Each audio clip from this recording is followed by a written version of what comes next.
December 19th of 2025, I built this Intel system to see whether or not Intel's as much crap as everyone says that it is. And you know what? A lot of you were like, how much did Intel pay you to make that video? $0. Which is why I put myself in danger for the sake of this video. I thought I was gonna do it for like a month and it turns out 5 went by. So I've got even more long-term experience now with what it's like running with a Core Ultra 285K. And you know what? It's not all lollipops and unicorn poops. Today's video is brought to you by our brand new GPU Apocalypse 2.0 shirt, kind of immortalizing all of the stuff you love about today's GPUs. Our GPU Apocalypse 1.0 shirt was actually one of our most famous and popular shirts, and now it's re-immortalized with GPU 2.0. But let's face it, the Apocalypse never went anywhere, it just evolved. Just like this shirt. Go buy it now. So heading off all the comments of people saying, all right, Jay, how much did Intel pay you to make this one then?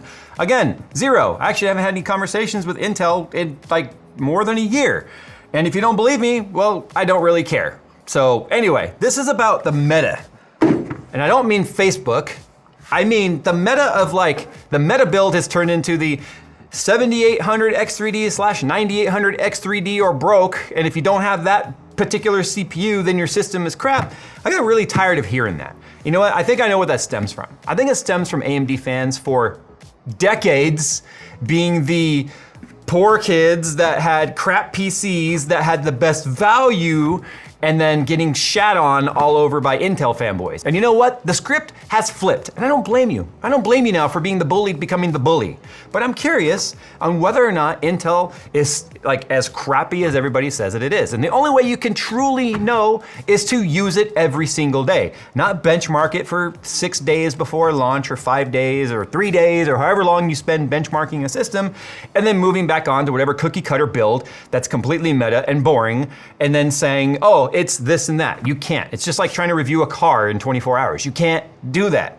So I have been using this 285K system with a 5090 FE in here. I put the 5090 FE in here because I was just really kind of curious of whether or not I was gonna have any problems with this card because you know some FE card issues had sort of cropped up over the years, well the last year that this has been out. And I was just curious if the FE was gonna be even noticeable versus me having the big Aorus card, the Aorus Extreme that I had before. But this isn't about the graphics card, this is about the platform as a whole. So first things first, it's a computer. And it acts like a computer, and it feels like a computer. In fact, I feel like if you were to take this system and set it right next to a 9950X, 9950X3D, or a 9800X3D, and start playing games on it, you would not be able to tell the difference. I would put absolute money on the Coca-Cola Pepsi challenge that anyone playing on, you know, going from one system to the next in the same game with the same hardware minus the platform, like so the same GPU and the same the different CPU and motherboard, but the same RAM and all that sort of stuff, same keyboard, same mouse, all of this, you know, just the platform is different. I put money and my reputation on there that nobody would be able to tell the difference. The only place you can really tell the difference is when you start getting into super high-end benchmarking where you actually have an FPS counter that's showing you things like, you know, 1% lows, frame times, stutters, etc. Where it's like, I'm gonna use the car analogy here because most of you watching this video have cars and some of you are car enthusiasts. It's like someone saying, oh yeah, I can totally tell the difference between 600 horsepower and 550. No, you can't. It's all about how the power is delivered that you can tell the difference. And when it comes to delivering PC experience, it's not as easy to even discern as something like horsepower.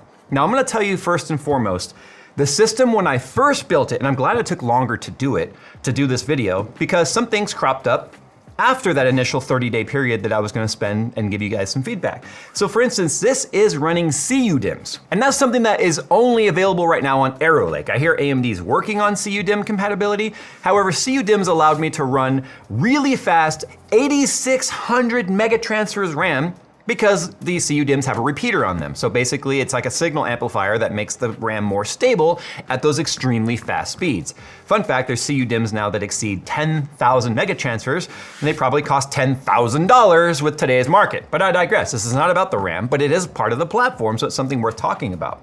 Obviously it has native Gen 5 for NVMe, which unlike on the previous platforms where it actually had to bifurcate to run Gen 5 with obviously a Gen 5 16X card in here, we were able to run both independently and not have any sort of bifurcation happening.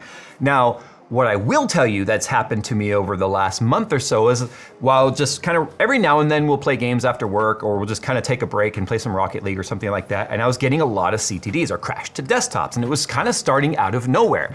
Not only would I get random crash to desktop where the game would crash, like we'd be in there playing Rocket League on comms with Phil and Nick, and then Phil be like, I'd just be like, I crashed. And Phil's like, your car's still in here, but it's just running up the wall and doing random stuff. Because that's what happens in Rocket League when you client-side crash and then the server still thinks you're in there.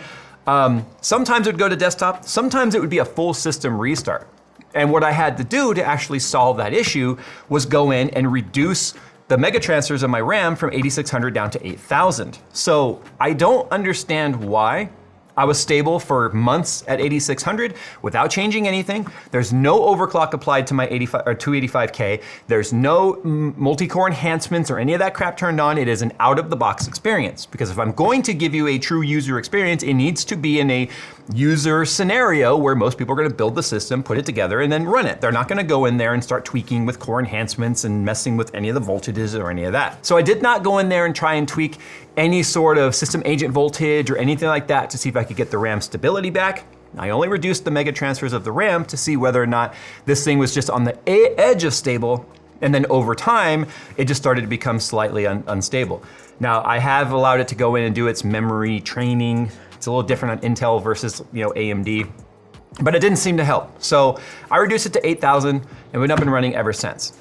And that's kind of funny to be using 8 CU DIMMs running 8000 mega transfers on Intel because I'm running 8000 mega transfer non-CU DIMMs on my 9950 X3D at home with no problems whatsoever. Now, what I have noticed at home on AMD versus Intel is every now and then I'll turn on my system and I'm having what seems like a really long boot process.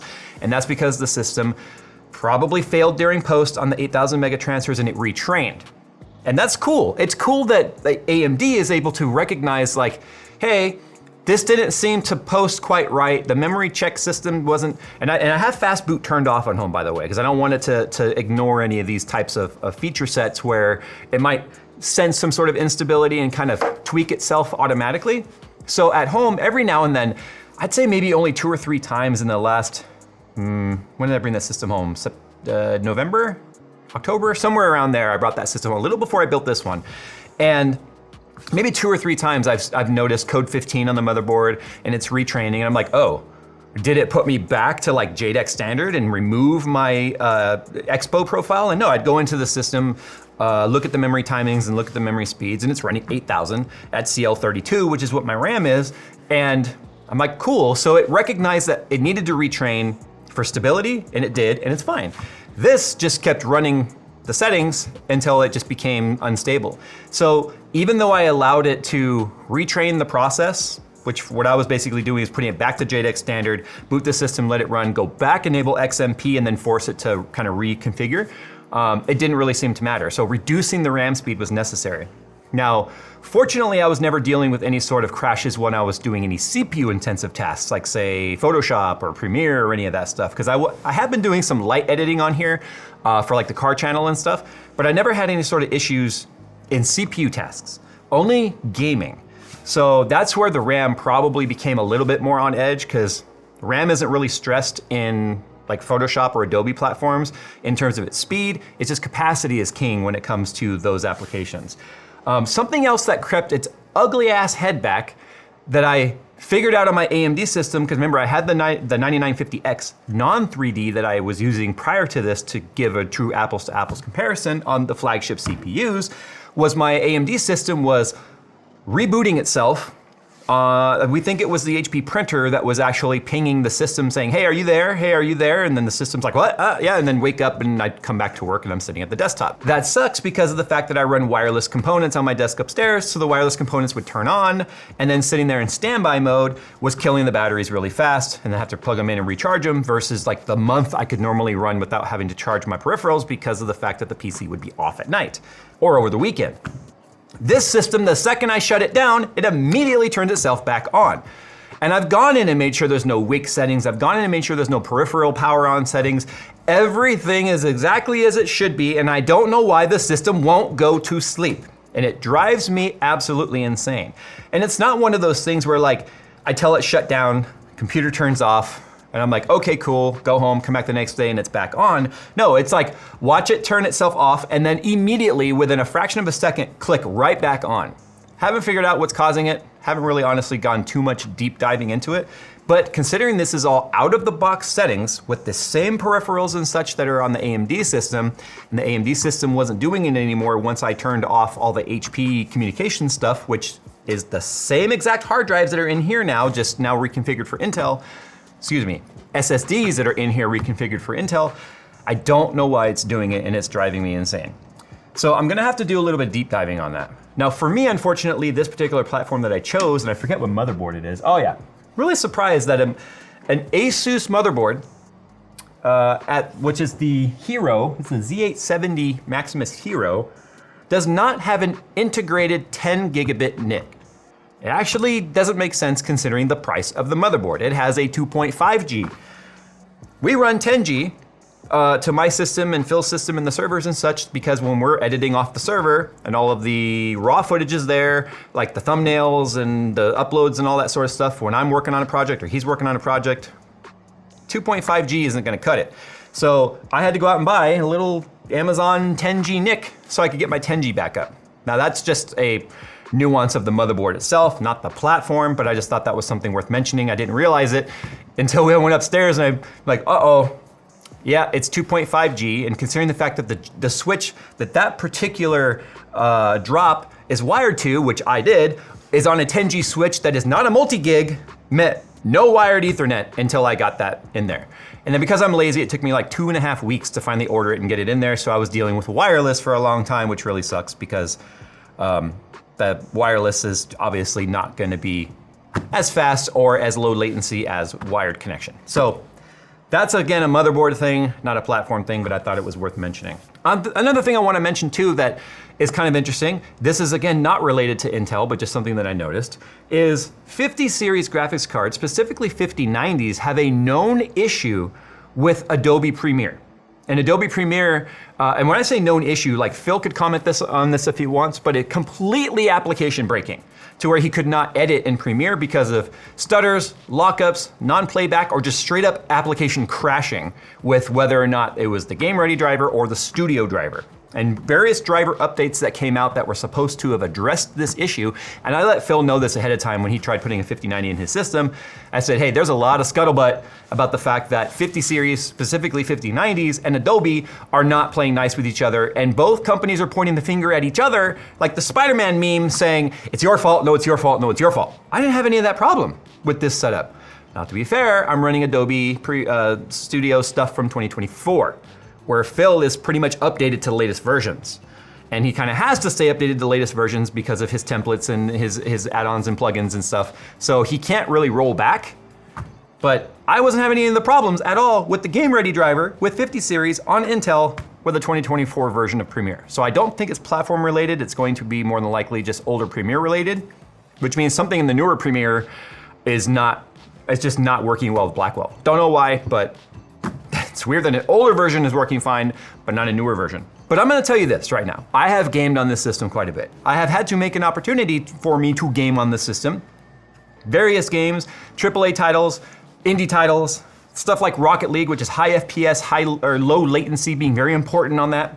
I could not tell you that there is a tangible physical difference between the 9950X and the Intel 285K.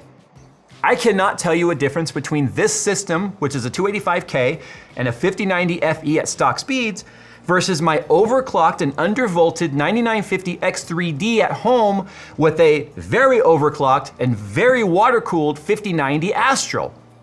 So let that sink in. A system at home that costs probably double what this one does is indiscernible between the two. Now, I'm kind of glad I waited to do this follow-up video, and I know so many of you right now are so mad because I am speaking out against the Book of AMD, right? You know, you got the Book of Mormon, you got the Bible, you got the different versions of the Bible, right? You got the NIV, you got the King James, New King James, whichever. I know I'm speaking out against the AMD theology, if you will.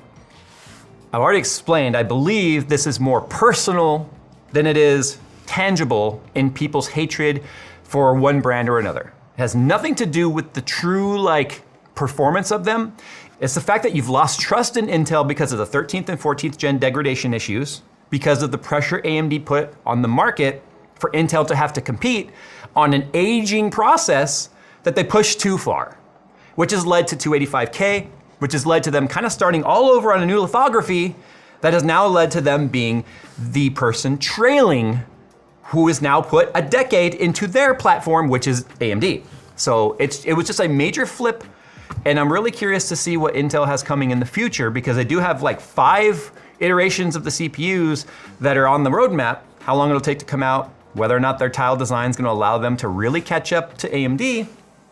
But it's more of a trust issue. Intel has broken people's trust to charge flagship pricing on stuff that was literally old processes that were pushed too far and degrading and dying within months or a year, sometimes less. In fact, even Phil is dealing with it now. His 13700K is now degraded to the point to where he cannot run any RAM speed above JDEC. Like he could run XMP, full XMP profiles, all the way down now to JDEC speeds, otherwise he crashes. So we're gonna have to look at doing a platform upgrade for him, probably AMD, because you can't deny how strong AMD is. It's just what I'm arguing with here is the notion that Intel is crap.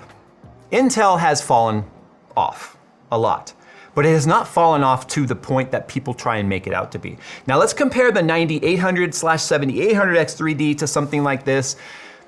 When I started to say earlier is I'm glad I held off on doing this follow-up piece till after we did the J versus AI versus salesman builds, because I specifically went Intel that route, more so because I knew overall performance is important when it comes to CPU compute power as well, not just gaming. And it was really like obvious through that with both the standard video, the upgrade video, and even the overclocking video, that in all 3 scenarios for the same price, the better performing system was the Intel. Now this is not a pro Intel video. It is just the facts are what they are. The numbers landed where they did.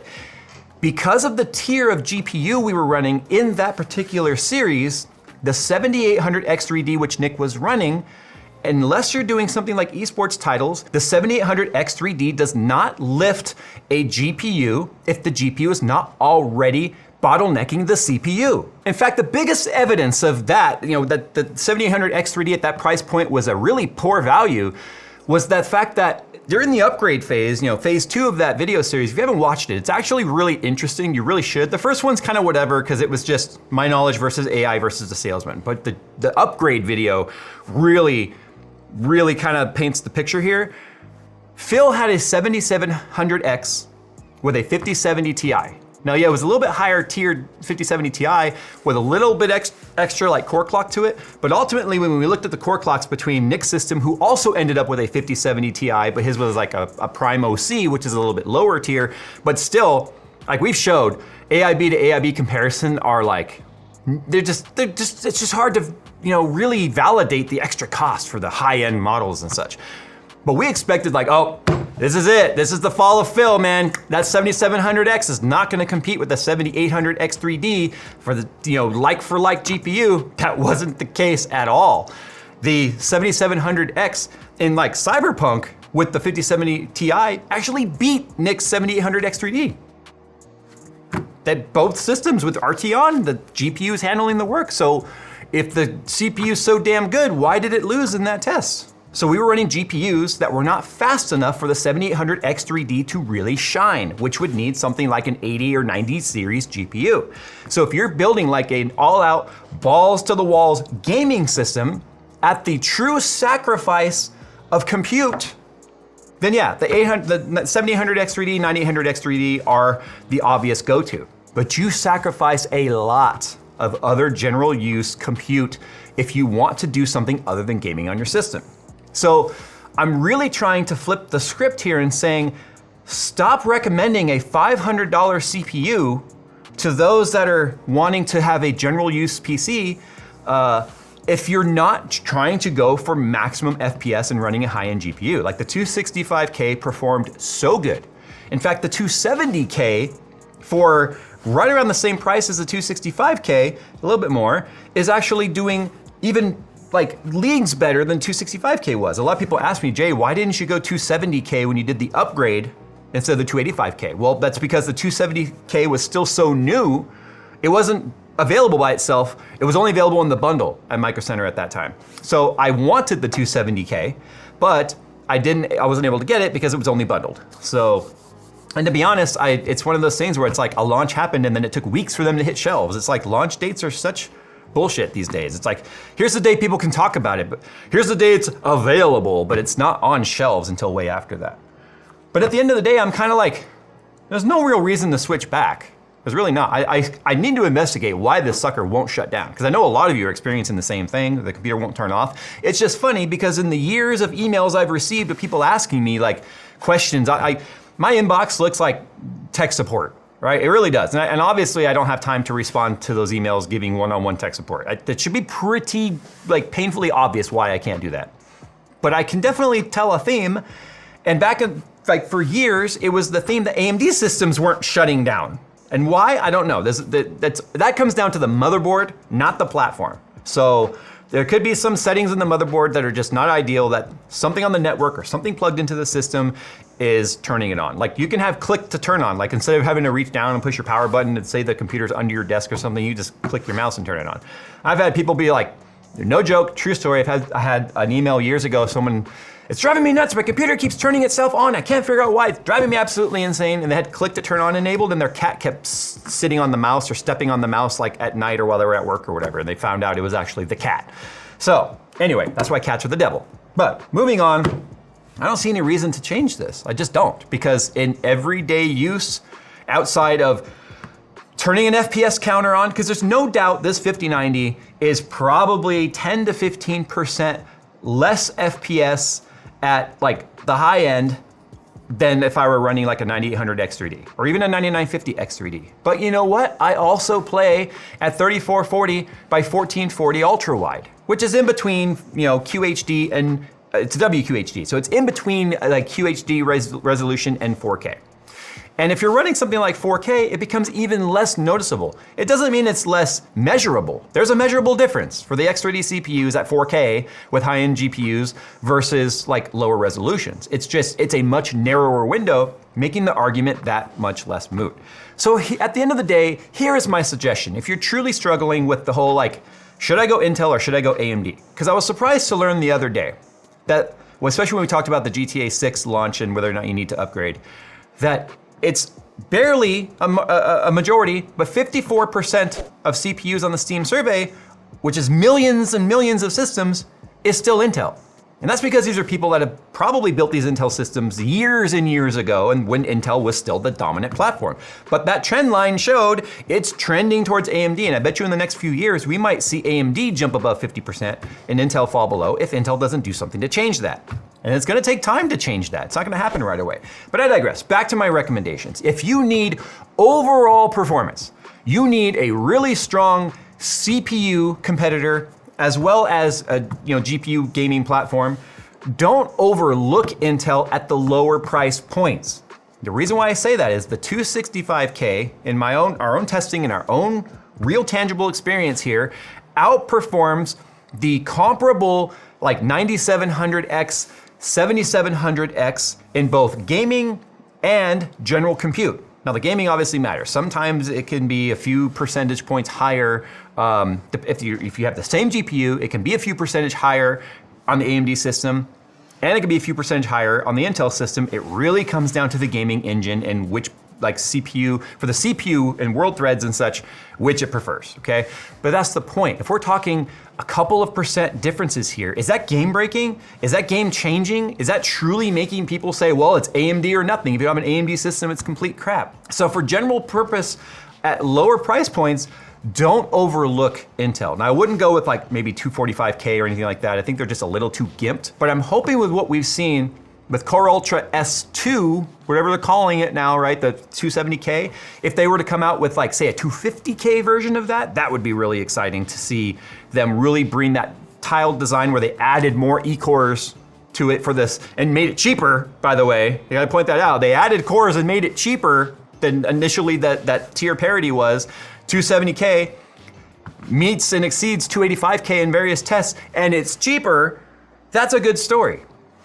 If you are trying to build a gaming rig only, just gaming, I don't do any sort of live streaming, which is happening on GPUs now anyway, but I'm not doing any sort of live streaming, any sort of editing, no Photoshop, no compiling, nothing like that. I just want gaming. Then yes, the 800, 7800, 9800 X3D is GOAT, but it's not cheap. They're $500-ish. Right? You can find them now for like $479. That is not cheap at all. So you gotta remember, the whole bundle I paid for on the 265K, the whole bundle was $529. Motherboard, RAM, 32 gigs of 6400 mega transfers, and the CPU for $529. Less than just the CPU for 9800 X3D.